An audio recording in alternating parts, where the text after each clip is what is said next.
우리에게 주신 하나님의 말씀은 마가복음 2장 1절에서 12절까지의 말씀이겠습니다.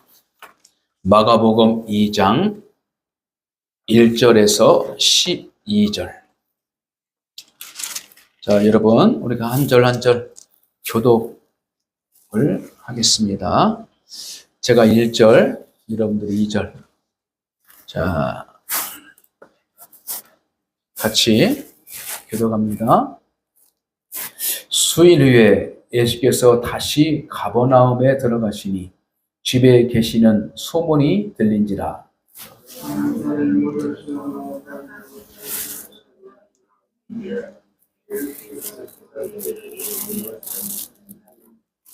사람들이 한 중풍병자를 네 사람에게 메워 가지고 예수께로 올세.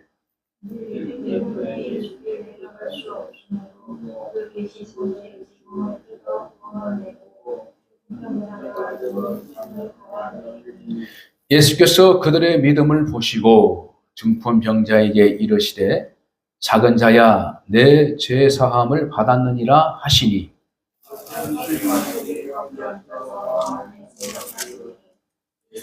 이 사람이 어찌 이렇게 말하는가? 신성모독이로다. 오직 하나님 한 분 외에는 누가 능히 죄를 사하겠느냐?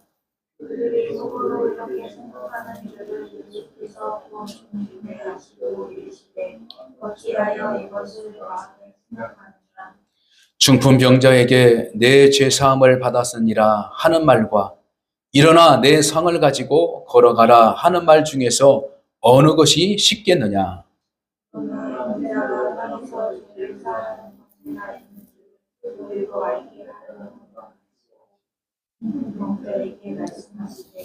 내가 내게 이르노니 일어나 내 상을 가지고 집으로 가라 하시니 그가 일어나 그 상을 가지고 모든 사람 앞에서 나아가거늘 그들이 다 놀라 하나님께 영광을 돌리며 이르되 우리가 이런 일을 도무지 보지 못하였다 하더라. 아멘. 잠시 기도드리겠습니다. 지금도 살아서 역사하신 하나님 아버지, 온 만물을 창조하시고 그 가운데 특별히 하나님의 귀한 꿈을 심어주신 인간도 창조하여 주셔서 하나님께서 기뻐하신 삶을 살아갈 수 있는 목적을 더하여 주시니 진심으로 감사합니다. 다시금 하나님의 백성들이 하나님의 목적을 찾고 하나님의 말씀을 깨닫고 우리의 심령 속에 하나님의 마음을 깨닫기를 원하오니 하늘의 문을 열어주신 것처럼 이제는 심령에 은혜를 더하여 주시고 말씀으로 심령에 하나님의 꿈들이 심어지게 도와주시고 도저히 해결되지 못한 것들도 하나님의 은혜의 말씀과 하나님의 그 크신 은혜의 역사를 통하여 해결받는 역사가 있게 하여 주시옵소서. 불가능한 일들도 가능케 하시는 그 하나님의 사랑을 우리 믿음의 공동체가 바라보게 도와주시고 믿음으로 걸어가는 귀한 말씀의 시간이 되게 도와 주시옵소서. 감사하며 예수님의 이름으로 간절히 기도를 드립니다. 아멘. 마가복음은 바로 예수 그리스도의 복음의 시작이다라고 하는 것입니다. 시작하신 것은 누가 하셨냐? 바로 예수 그리스도가 시작하셨다. 창조도 하나님이 하셨고 복음의 역사, 곧 하나님의 역사를 전하시는 것도 하나님 하셨고 그 전하시는 과정 속에서 하나님께서 절대적인 주권을 가지고 행하시는데 그 절대적 주권 안에 인간의 조건과 인간의 마음은 어떤 마음이 필요하냐? 이것이 본문의 말씀을 통하여 분명하게 가르쳐주고 있습니다. 자, 오늘 중풍병자가 있었어요. 그런데 그 중풍병자가 스스로 움직일 수 없음을 분명히 압니다. 그러나 중풍병자는 듣고 또 생각할 수 있는 부분이 있어요. 여러분들도 잘 아시겠지만 중풍병자, 곧 이 원인의 이 증세의 원인은 뭐냐면 내가 뇌 기능을 하지 못하는 것이 있습니다. 그래서 뇌를 통하여서 언어, 그리고 운동력 여러 가지 하는데 이 중풍병자는 들을 수 있는 거, 또 생각할 수 있는 부분은 있겠지만 몸을 어떻게 스스로 일으킬 수 없는 그러한 상태의 그 모습을 가지고 있는 것입니다. 그래서 오늘날 의학적으로도 치유가 안 되는 부분이 있는데 그것이 바로 중풍이에요. 치매 환자를 통해서 하나씩 뇌의 기능이 이제 상실되고 있는 것입니다. 그래서 뇌가 한번 상실하면요, 회복할 수 없어요. 지금 그렇습니다. 상실된 부분은 거기에서 기능하고 있는 것들은 이제 못하는 거예요. 다른 뇌를 통해서 이제 사람이 이제 기능을 하게 되는 것이죠. 그래서 이 뇌가 망가지면요, 참으로 사람으로서는 가능성이 없는 그러한 사람이 될 수 있어요. 온전하게 살아가지 못하는 부분들이 있다라는 것입니다. 자, 그러한 상징적인 모습 속에서 바로 중풍병자는 아무것도 할 수 없는 그 지체를 가지고 있는 거예요. 몸은 가지고 있어도 몸을 움직일 수 없는 상태. 손을 가지고 있어도 손을 가지고 사용할 수 없는 상태. 다리는 있어도 다리를 어떻게 사용할 수 없는, 그러니까 운동력이 없는 상태를 말하고 있는 것입니다. 그러나 이 중풍병자에게는 예수의 소문을 들었습니다. 예수님의 그 말씀 속에서 기적과 이적 그리고 표적의 역사를 듣기 시작한 거예요. 듣기 시작해요. 그래서 이 중풍병자는 가버나움에 살고 있는 걸로 성경은 말하고 있는 것이죠. 근데 성경의 역사를 가만히 보면요, 요한복음을 통하여 가만히 보면은 예수 그리스도가 바로 세례로 받기 이전부터 한 일들이 있었는데 그것이 첫째 일이었는데 그 첫째 일이 뭐냐면 가버나움의 회당에 들어가셨어요. 회당. 이 회당은 유대인 공동체가 함께 모여서 거기서 안식일을 통하여 또 하나님의 말씀을 배우고 또 서로 격려하고 또 가난한 자들을 도와주고 그런 모임의 그 장소가 바로 회당이에요. 그래서 그 회당은 오늘날 바로 교회의 모습을 띠고 있습니다. 그래서 그곳에 가서 바로 예수님께서 처음으로 이제 하나님의 말씀을 받아서 선포해요. 근데 그것이 뭘 선포냐면 이사야서를 선포해요.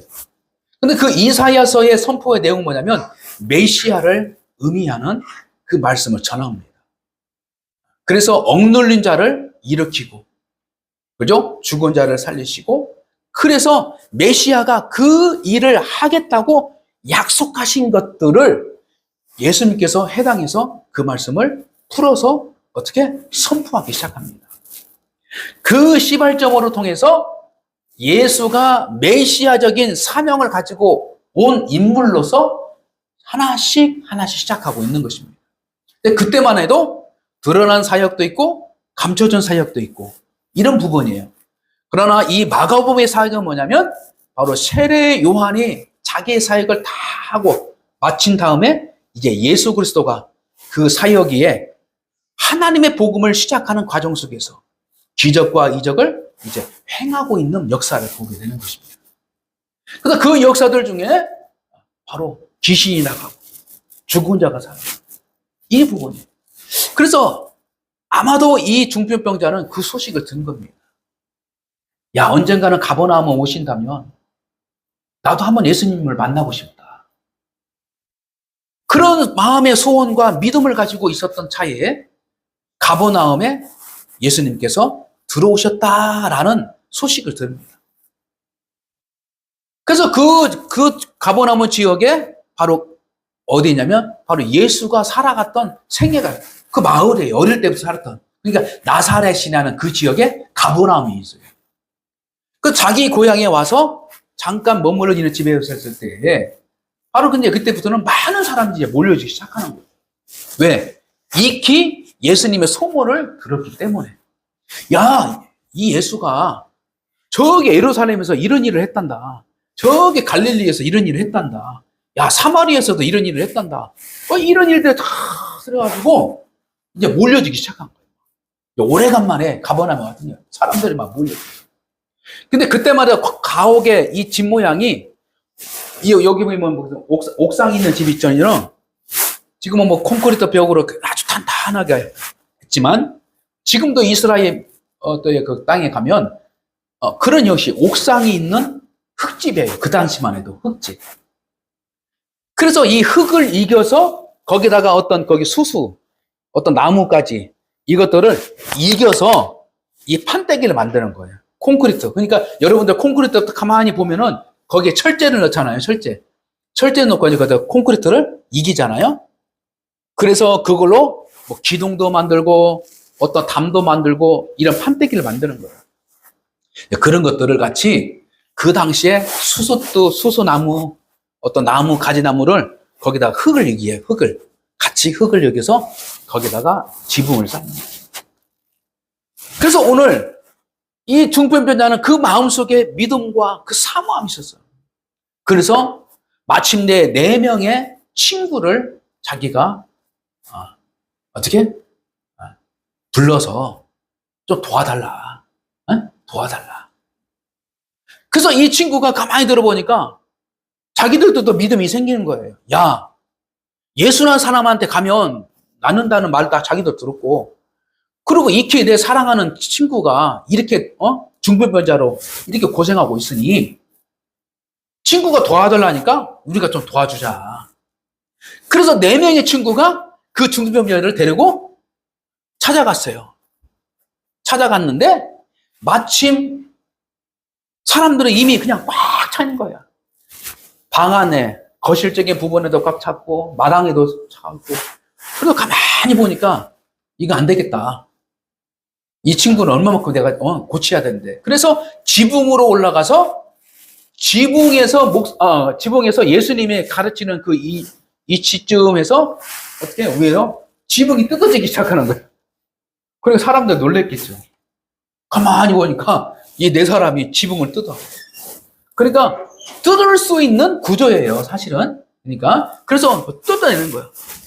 뜯어내가지고 가만히 보니까 이 중풍병자 환자를 이 들것에 딱 달아가지고 4명이 끌어다고 천천히 지금 내리고 있는 거예요. 그 광경을 예수님은 바라보면서 그 4사람의 마음의 상태, 간절함과 믿음이 있는 상태를 보고 그 다음에 그 중풍병자 환자의 마음 가운데서도 믿음과 간절함이 있었던 걸 확인하게 되는 거예요. 자, 여기서 기적이 일어날 수 있는 것은 그 4사람의 믿음 때문에 이 중풍병자가 일어난 것은 아닙니다.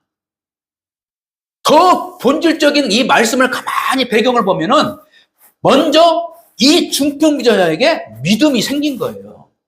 믿음이. 그래서 그 간절함의 믿음을 가지고 구해서 그 부탁한 말을 친구들이 들어서 그 마음속에 있는 믿음을 가지고 친구들이 그 중풍병자, 그 한 어려움을 당하고 있는 그 친구의 마음을 어떻게 헤아리고 우정과 사랑을 행하게 있어서 이 지붕까지 뜯어내는 그들의 믿음과 그들의 사랑의 행위가 분명하게 나타나는데 어떻게? 지붕을 뜯을 정도로 믿음의 확신과 사랑이 어떻게요? 진행되고 있음을 보게 된다는 것입니다. 자, 사랑이 먼저냐? 정말로 그 친구의 우정을 통해서 예수님께서 만나는 것이 더 우선적이고 더 중요하고 가치 있는 일이기 때문에 그렇게 수고스럽게 집을 쳤던 건물도 어떻게? 뜯어냈을 정도로 믿음의 결단력과 행위가 있었다는 것입니다. 어떻게 보면 집이 더 중요할 수 있겠죠. 어떻게 감히 내 집을 뜯어?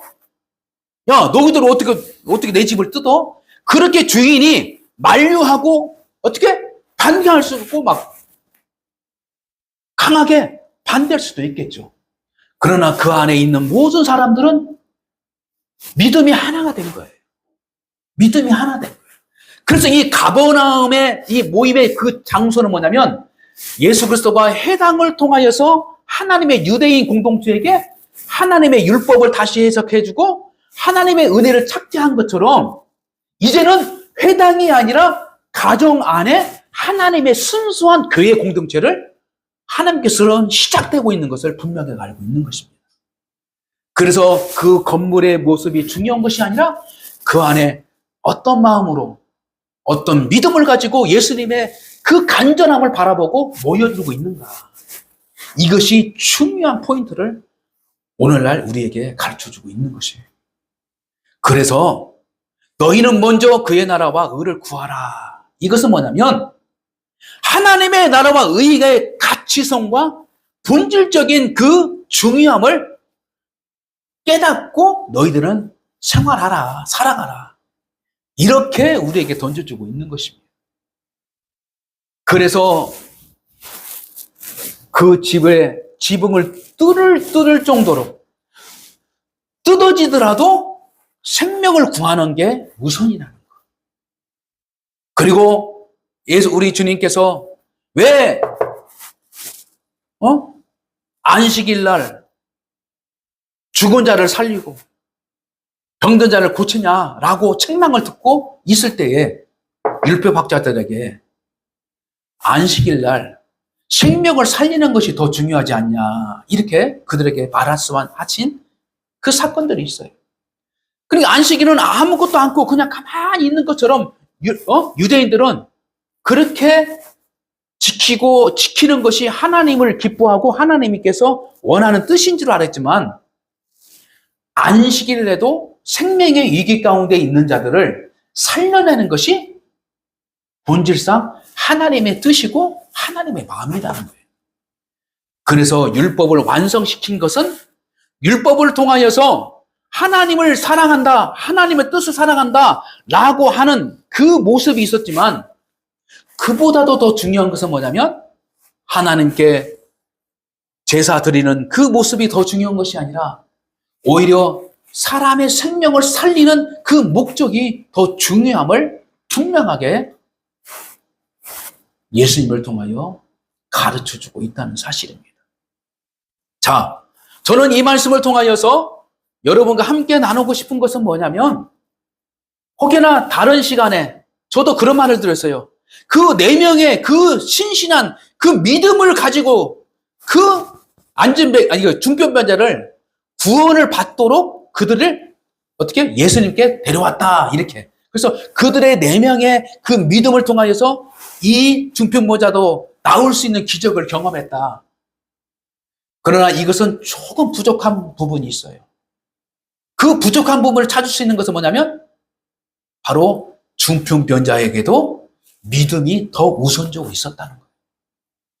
다시 말씀드려서 여러분들이 도저히 아무것도 할 수 없는 몸이 될지라도 하나님을 찾고 하나님의 은혜를 구하는 그 역사를 끊임없이 찾고 구하면 여러분들의 환경을 어떻게 도와줄 수 있는 환경을 이끌어 줄 수 있는 도움의 청구처사가 반드시 하나님께서 보여주신다. 이것을 여러분들 믿음으로 기대하라는 거예요. 할렐루야? 중풍병자가 나는 할 수 있어, 할 수 없어. 나는 믿음이 있는데 나를 도와줄 사람이 없을 거야. 내가 어떻게 예수님 만나러 가? 가기만 하면. 기적은 체험하지만 갈 수는 없잖아. 그래서 이게 반반으로 이렇게 있는 것이 아니라 이 중풍병자는 그것을 포기하지 않고 자기의 환경의 부정적인 모든 환경, 극복해야 환경 모든 것들을 포기하지 않고 내가 못하면 하나님께서 도움의 손길을 통하여서 그 일을 감당케 하실다는 그 믿음이 있었던 거예요.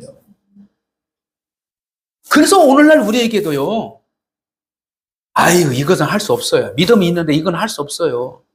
할 수 없어요. 환경이 이래요. 환경의 문제가 아니라 그 환경을 있음에도 불구하고 불안한 어떻게 가능성이 없는 그 환경이 있을지라도 믿음만큼은 포기하지 않고 하나님께 구하면 하나님 아버지께서 자기의 아들 예수 그리스도를 감동시켜서 그 일을 행할 수 있도록 일하신다는 거예요. 그래서 우리가 기도하는 것을 놓지 말고 끊임없이 하나님을 향한 그러한 믿음의 그와 하나님의 사랑을 포기하지 말고 하나님께 항상 구할 수 있는 그러한 사람이 되어야 되고, 두 번째, 친구들에게 부탁할 수 있는, 내 부탁을 할 때에 그 부탁을 들을 수 있는 믿음의 친구들을 평상시 일상생활 가운데에 그 친구들을 좋은 관계를 맺고 관계를 가지고 있을 때에 무엇보다도 나와 관계 맺은 사람이 나의 영적인 문제와 일상적인 문제를 어떻게 해요? 도와줄 수 있는 사람으로 만들어가는 거예요. 그래서 이 중풍병자는 비록 지금 누워있지만 누워있기 전에 신실한 친구의 우정의 관계를 어떻게 만들고 있었다는 것을 우리는 간접적으로, 영적으로 보게 되는 거예요. 그래서 우리는 믿음은 나 혼자만 하는 것이 아니라, 인생은 나 혼자만 살아가는 것이 아니라 하나씩 하나씩 어떻게 믿음의 공동체를 만들어가고 믿음의 관계를 만들어가는 좋은 믿음의 관계의 친구 같은 그러한 사람들이 내 주위에 적어도 3명은 있어야 돼. 그리고 오늘 말처럼 4명 정도는 우리가 만들어가야 돼. 첫째는 부부 안에서도 있지만 부부를 뛰어넘어서 그런 믿음의 교제와 하나님의 말씀의 교제를 나누며 하나님의 비전을 바라보며 살아갈 수 있는 그런 믿음의 사람들을 어떻게 해요? 만들어가야 돼요. 그래서 우리가 여행을 할 때에 혼자 떠나는 것보다도 두세 사람이 함께 떠나면은 그 여행의 과정 속에서 배울 것이 있고 또 자기가 어떻게 도움을 줄 수 있는 일들을 발견하게 되는 거예요. 그래서 우리가 인생을 살아가는 데 있어서 우리가 가정을 이루어야 할 목적은 뭐냐면 자기가 보지 못한 장점들, 자기가 보지 못한 단점들도 어떻게 해요? 가정을 이루고 사랑의 관계를 통해서 가다 보면 그 사랑의 관계, 믿음의 관계 때문에 장점은 더 살리게 되고 단점은 어떻게 해요? 보강하게 되는 거예요. 그래서 혼자 인생을 살아가는 것이 아니라 가정을 위해서 기도하고 걸어가고 믿음의 공동체에서 걸어갈 때에 내 자신과 내 인생의 풍성한 삶을 하나님께서 계획하신 것들을 그것을 누리면서 살아갈 수 있는 더 나아가 풍성한 삶을 어떻게 해요? 만들어가며 살아갈 수 있는 거예요. 그래서 사람은 관계적 관계 속에서 사회성을 가지고 살아가는 거예요. 사람은 어떻게? 관계성을 가지고 늘 살아가요. 그래서 오늘날 어떤 펫, 그러니까 동물은 동물인데 가족같이 여기는 관계를 가지고 애견, 그들은 사람들은 많이 지금 확정되어 있어요. 근데 그런 사람들을 가만히 보면요, 어떤 사람들 내 안에 어떤 사랑과 어떤 사랑의 풍성한 어떤 아주 순수한 이 열정과 이 사랑들을 사랑들인데 환경적으로 그것이 이루어지지 못했기 때문에 그 방면에 그 동물과 이런 관계 속 안에서 관계성을 또 만들어서 자기의 부족한 것들을 어떻게 해요? 하나씩 또 만족해하고 충족하는 부분이 많아 있어요. 그래서 인간의 관계 안에서 풍성하고 행복한 삶을 이루고 있는 사람에 비해서 어떻게 이제 혼자 사는 사람들, 어떤 나이 드신 분이도 혼자 사람들이 홀로 사는 사람들에게 그런 동물적 관계를 통해서 자기의 정신적인 것, 마음의 상태들을 어떻게 건전하게 하는 좋은 어떤 효과들이 많아요. 그러다 보니까 그냥 사람도 하나의 가족의 관계를 형성하고 있지만 그 애견, 그 동물, 자기가 기르고 자기가 성장하고 그러다 보면 그 동물도 가족과 같은 그런 관계까지 어떻게? 마음이 이게 이제 일치된대요. 이게. 그래서 사람은 어쩔 수 없이 혼자 살 수 있는 사람이 아니에요. 관계적 관계 안에서 진정한 인생의 행복을 나눌 수 있는 거예요.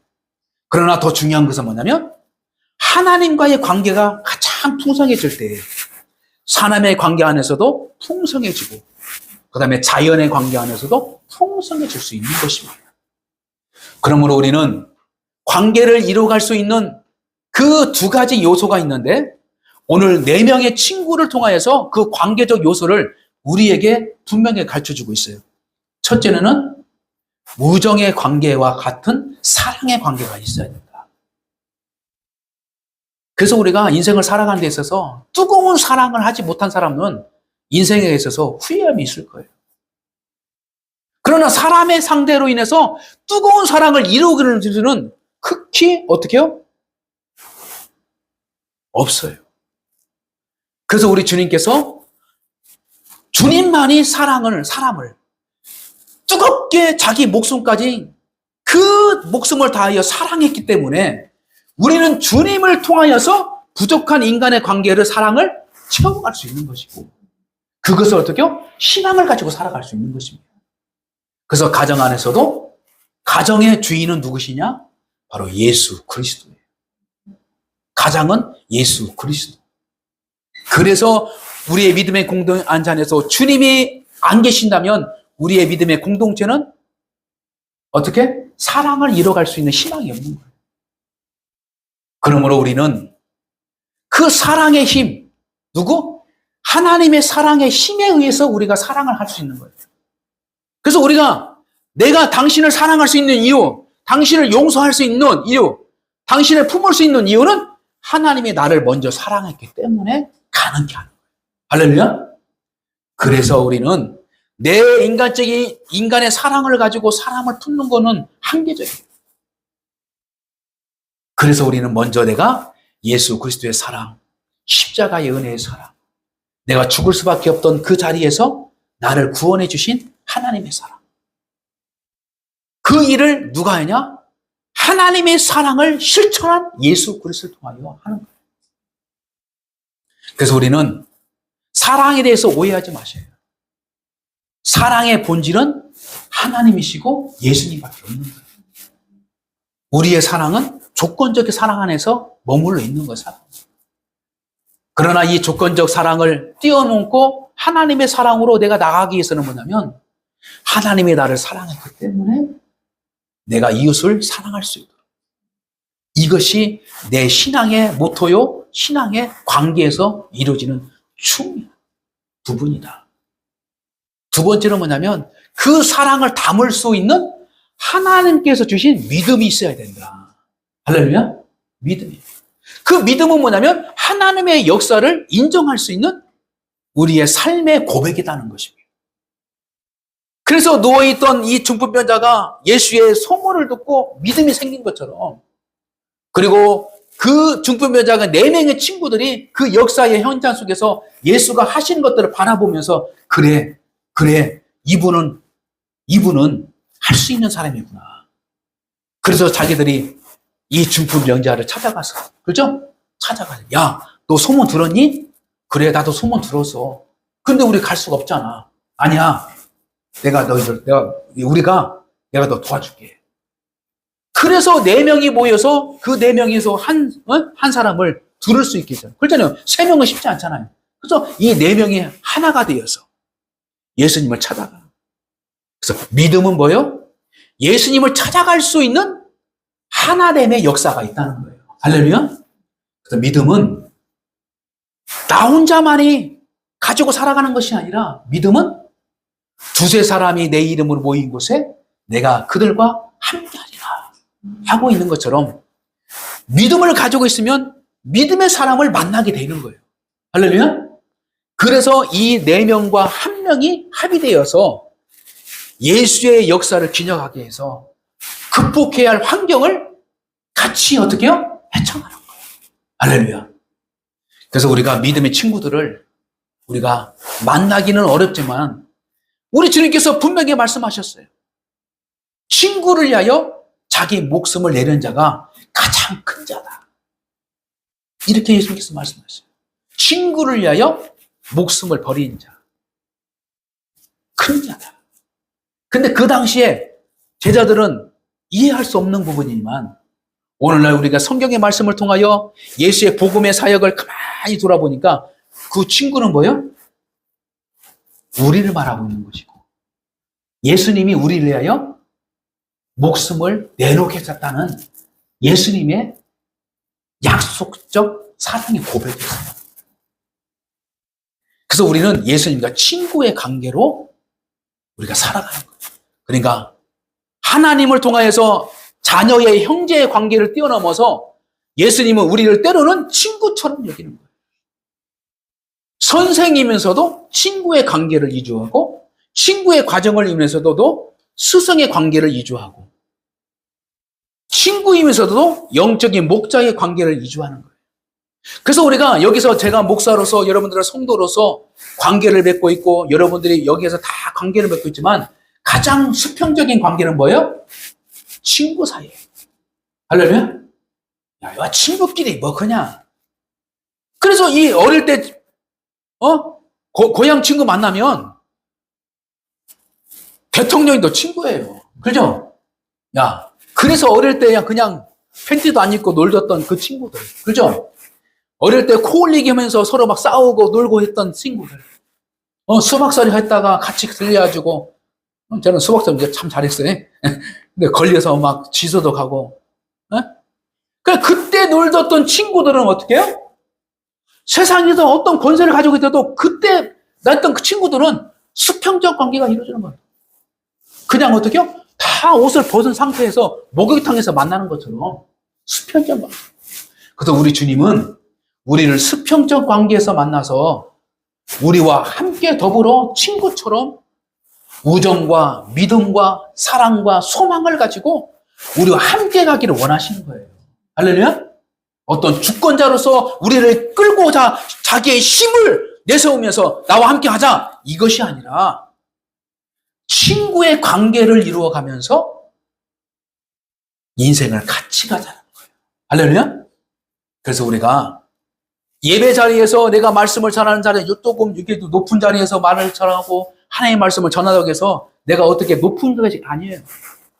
그것이 아니라 여러분과 저와 모든 것들은 수평적 관계. 그러나 이 수평적 관계가 잘 이루어질 때 자기의 직분의 본분을 인생의 목적을 잘 행할 수 있는 힘을 얻을 수 있는 거예요. 할렐루야? 그래서 세상으로 행해 나가서 하나님의 뜻을 해 나가기 위해서 마침 가정은 수평적 관계잖아요. 그렇죠? 가정만 들어가면 수평적 관계예요. 지금 옛날에 뭐 아버지가 뭐 권위가 있고 그러지만 그래서 지금은 어때요? 다 수평적 관계예요. 자녀들도 마찬가지예요. 그것이 수평적 관계가 잘 이루어질 때에 사회성이 발달하게 되고 사회성도 어떻게 해요? 풍성을 누릴 수 있는 거예요. 그래서 가정에서 그 관계가 이루어지지 않으면요. 어느 정도 세상 가운데서 사람답게 살아갈 수 있는 이 길이 연약해지는 거예요. 그래서 우리는 아버지의 권위를 가지고 있지만 때로는 친구처럼 아들을 구하고 친구처럼 그들에게 함께 꿈을 가지고 공유하고 힘을 모아서 있을 때에 그들이 자녀들이 밖에 나가서도 어떻게 해요? 자신감 있게 어떻게 살아갈 수 있는 힘이 있는 거예요. 그러므로 우리는 절대적 하나님이지만 하나님은 우리의 친구처럼 자기가 인간의 모습으로 인간의 성을 가지고 이 땅에 내려오신 그 낮아짐의 사랑, 친구가 되어주시기 위해서 예수가 오신 것이고 그래서 그 예수가 바로 그 관계를 이루어지는 수평적 관계를 이루어져서 그래서 수평적 관계가 이루어질 때 바로 하나님의 관계가 충실해지고 더 나아가 영적으로 하나님의 관계가 충실해질 때 수평적 관계가 잘 이루어져요. 그래서 우리 인간의 관계는 수직적 관계가 이루어지면 안 되고 인간의 관계는 수평적 관계를 이루어줘요.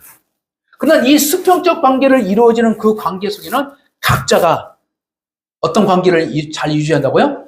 하나님과의 관계가 이루어져야 바로 수평적 관계가 잘 이루어져요. 그래서 가정에서도 어느 곳에든지 하나님을 두려워하는 마음, 하나님을 정말 사랑하는 마음이 있을 때에 내 이웃의 관계 안에서도 수평적으로 바라보게 되는 거예요. 이것이 잘못되면 어떤 자기가 우월적인 의식을 가지고 살아요. 그래서 우월적인 의식을 가지고 살아갔던 민족이 누구냐면 바로 유대 공동체였단 말이에요. 자기들만이 하나님의 백성, 자기들만이 하나님의 구원을 받는다.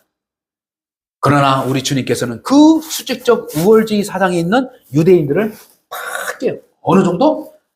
예루살렘에 있는 성전마저도 다 허물겠다고 우리 주님께서 단언하신 거죠.